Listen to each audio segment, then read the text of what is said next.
Petite remarque, faites remarquer que le plan de coffrage ici, pour certains, n'apparaît pas dans l'arborescence. Donc, vérifiez que vous êtes bien en structure.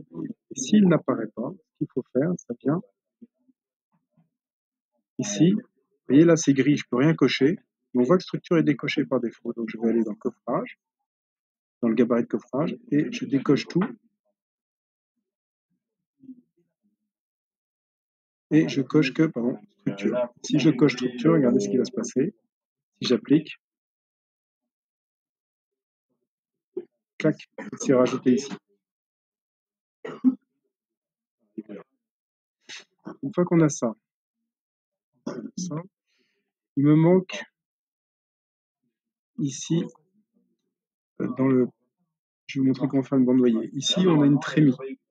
Donc, il faut un chevêtre. Donc, il faut faire une bande noyée dans ce sens-là, en fait, qui a un renfort de dalle, ce qui n'est pas vraiment une bande noyée, et une bande noyée dans l'autre sens. On a vu en cours qu'une bande noyée, c'est pas sur 5 mètres. Une bande noyée, normalement, c'est à peu près sur 3 mètres 50. Là, on appelle ça plus une poutre noyée ou une bande pleine, peu importe.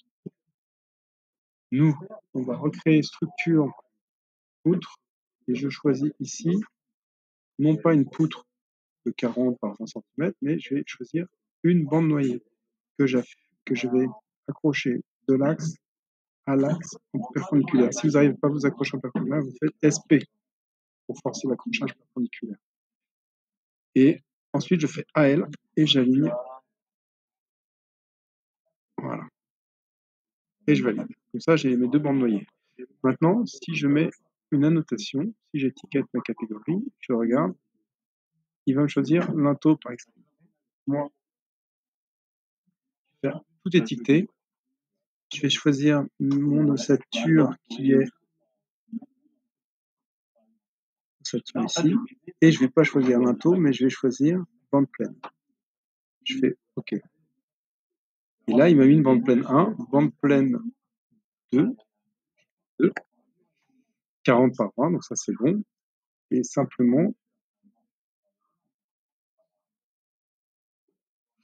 donc on a nos deux bandes pleines, et simplement, si on veut les appeler bandes noyées, BN, comme il y a dans votre nomenclature, dans votre légende, pardon, à ce moment-là, on clique sur ici, on fait modifier la famille,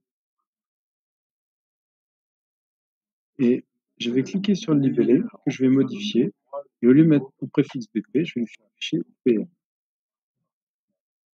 Ça ne change pas grand-chose.